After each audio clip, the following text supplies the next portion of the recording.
Managing your time in the IELTS reading exam can be very difficult. There are 40 questions and you only have 60 minutes to answer all these questions, and within that time you have to read long passages. So in this video, we will look at 6 techniques that everyone can use to help them answer all the questions within those 60 minutes. So let's get started. Now, the first thing that you can do that can help you manage your time is skim through the text. So skimming is basically reading fast in order to get a general idea of the material. Now, the main reason to skim read a text is to save you time. And remember, as we mentioned earlier, in the reading exam, you will have to read 3 texts, and depending on which exam you take, whether it's the general or the academic, these texts can be very long. So what that means is that if you try to read the text in great detail, that can actually make you lose time. So we want to get into the habit of skim reading a text, just so we can get a general idea of what the whole text is about. And when you are skim reading a text, you can still identify key points. For example, you can focus on what the headings are, what the subheadings are, and what the main points of that passage are. Now, by focusing on these aspects, this can help us later on in the exam when we do have to read in a little bit more detail. Okay, so the next thing you can do, according to the IDP website, is focus on the introduction paragraph and the conclusion paragraph. And that's because the author's main point of view is often in the first paragraph and in the final paragraph. Now, let me make this very clear.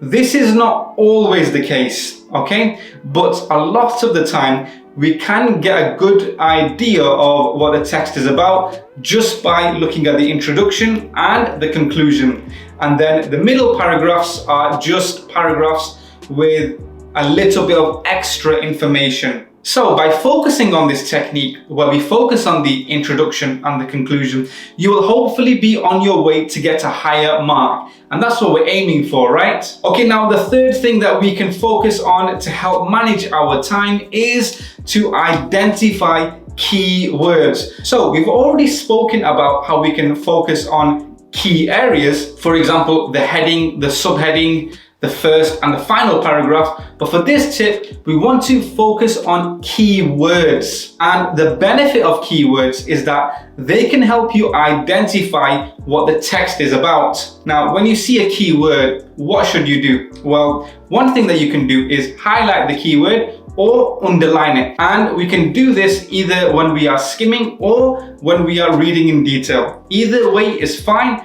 but make sure you do actually identify and highlight these keywords. Now, doing this will probably help you answer most questions about the passages you read. When I was doing my research to prepare all these tips, this tip that I'm about to share with you stood out the most to me, and is probably the most important tip. And that is to read the question first and then read the passage. So let me explain. When a lot of people, especially people who don't practice or study, when they answer questions from the reading exam, the way they will do it is they will read the passages first and then they will look at the questions.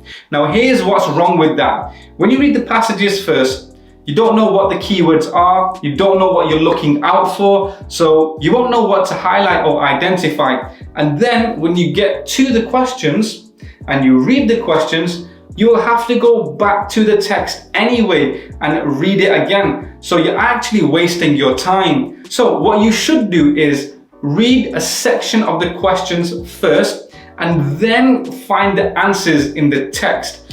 By reading the questions first, it will help you know what we're looking for when we're reading the text. So for example, this question probably won't come up. I'm just using it for this example, but if the question asks you which date somebody was born in, then that way you will know that when you're reading the text, you're looking out for dates rather than somebody's name, for example. So again, read the question first and then read the text to find the answer.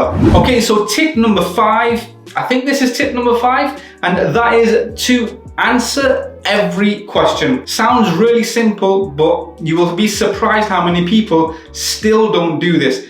Answer every question, and here's why. If you do not answer a question, you leave the question blank, then you will 100% get that answer incorrect. Whereas if you just try to answer it, there still might be some possibility of you getting that answer correct. Now, to take this one step further, we don't just want to randomly guess the answer, okay? What we would try to do, if you don't know the answer, is just try to predict the answer, okay? Try to take a strong guess. And the next thing you should do is check your answers.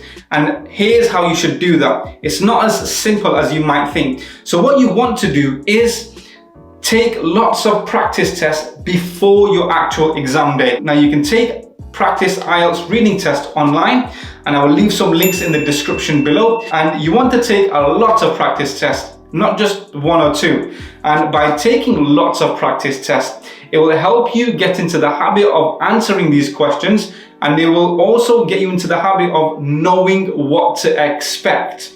Now, what's this got to do with checking your answers? Well, checking your answers can take a bit of time. You don't just want to rush through your answers when you're checking them, okay? So the reason why we take practice tests is because the more experience we get, the faster we can go through the exam, and that will leave us with more time at the end of the exam, and that time left over is the time that you will use to check your answers.